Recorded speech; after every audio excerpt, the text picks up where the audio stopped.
আজকে বলবো আমাদের আশেপাশে কিছু ওয়ার্কিং মাদার বলতে তো আমরা সবসময় যে মায়েরা চাকরি বাকরি করে সেটাই নয়।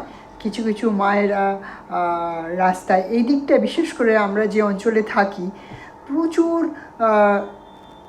ছোট ছোট ফুড স্টল আছে যেখানে কেউ রুটি ভেজে বিক্রি করে। এখানে যেহেতু প্রচুর ওয়ার্কিং লোক যারা ডেলি জবে যায় তাদের পক্ষে এসে রুটি বানিয়ে খাওয়া সম্ভব হয় না, সেই মায়েরা রুটি বানায়, রুটি বানিয়ে বিক্রি করে। অনেক প্রচুর প্রচুর আমি যে এরিয়া থেকে যাতায়াত করি আর কি, তো আমি কিছু কিছু মহিলাদের দেখি তাদের ছোট বাচ্চা, একটা কোলে বাচ্চা নিয়ে থাকে, আবার একটি বাচ্চার বয়স 8-9 বছর বয়স, সে মার সাথে ঠোঙায় করে করে সেই রুটিগুলো ভাঁজ করে করে যারা কিনতে আসছে তাদেরকে দিচ্ছে। আমি না দেখি আমার মানে ওয়ার্কিং মাদার যে ফর্মেই হোক, সে জবই করুক আর ছোটোখাটো ব্যবসার সাথেই যুক্ত থাকুক, সংসার পালন করার জন্যই তো তারা করে। সেই বাচ্চাকে নিয়ে, বাচ্চাটাও কি সুন্দর এক্সপার্টের মতো প্রত্যেককে দিচ্ছে, বলছে কটা লাগবে আপনার, পয়সা বুঝে নিচ্ছে। তারপরে কিছু সবজি মাসি আছে যারা সবজি বিক্রি করে, বাচ্চাকে পাশে বসিয়ে রেখেছে, সে দেখছি হোমওয়ার্ক করছে। এত মিষ্টি লাগে না দেখতে। সব মায়ের একটাই স্বপ্ন তার ছেলেপুলে সে অনেক পড়াশুনো করাবে, বড় হবে।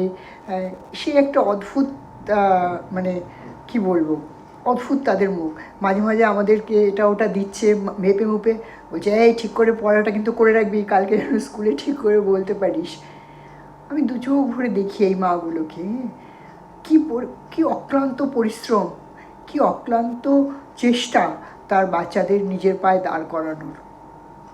তারপরে এর মধ্যে একদিন দেখলাম এক ফুলমাসি, তার পাশে একটি ছোট্ট বাচ্চা বসেছে, তার মেয়ে সবজি বেচে আর ভদ্রমহিলা ফুল বেচেন। দেখছি ওই বাচ্চাটাই ওই মার কাছে বসে কিছুক্ষণ আগে পড়াশুনো করছিল। আমি বাজার ঘুরে এসে দেখি ও বসে বসে কাগজ টাগজ কাটছে একটা পিচবোর্ড নিয়ে বসে। তা আমি বললাম তুমি কী করছো? বলে স্কুলের জন্য প্রজেক্ট করছি। আমি না পুরো তাকিয়ে তাকিয়ে দেখছি, হাউ সুইট। মা দিদা দুজনেই কী বলবো, ওয়ার্কিং মাদার এবং দিদা, ওয়ার্কিং দিদা, কিন্তু মানে তাদের বাচ্চাদেরকে সুন্দর করে পড়াবে, তারা রোজ স্কুলে যাবে সকালবেলা, তারপরে তাদের যাতে হোমওয়ার্ক বাড়িতে থাকলে করবে না, ওই জন্য পাশে বসিয়ে এদিকে বেচা কেনাও করছে, এদিকে আবার বাচ্চাকেও পড়াচ্ছে। আমি না মানে এসব যখন দেখি মন দিয়ে চোখ, মানে কি বলবো, পুরো মন দিয়ে দেখি, ওদের মুখগুলো দেখি।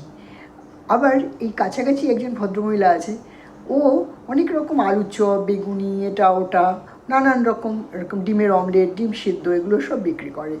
ওর সাথেও দেখি ওর ওরকম 9-10 বছরের ছেলেটা, অল্প বয়সী মা, তো মায়ের পাশে দাঁড়িয়ে থাকে যেন মার গার্জিয়ান।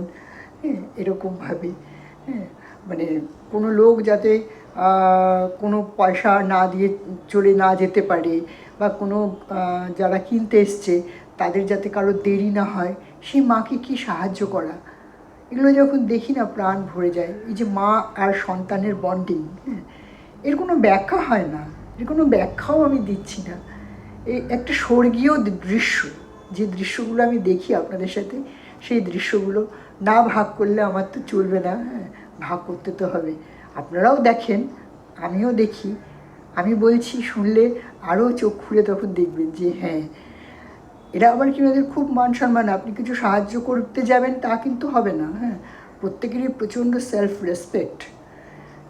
আমি এই মাগুলোকে সত্যি কথা বলতে কি, মানে আমি যেন তাদের প্রতি কীরকম বিহ্বল হয়ে যাই। সত্যি আমরা আমাদের সমাজে এখনও, হ্যাঁ, আমাদের মেয়েদের কত পরিস্থিতির মোকাবেলা করে সন্তান মানুষ করতে হয়।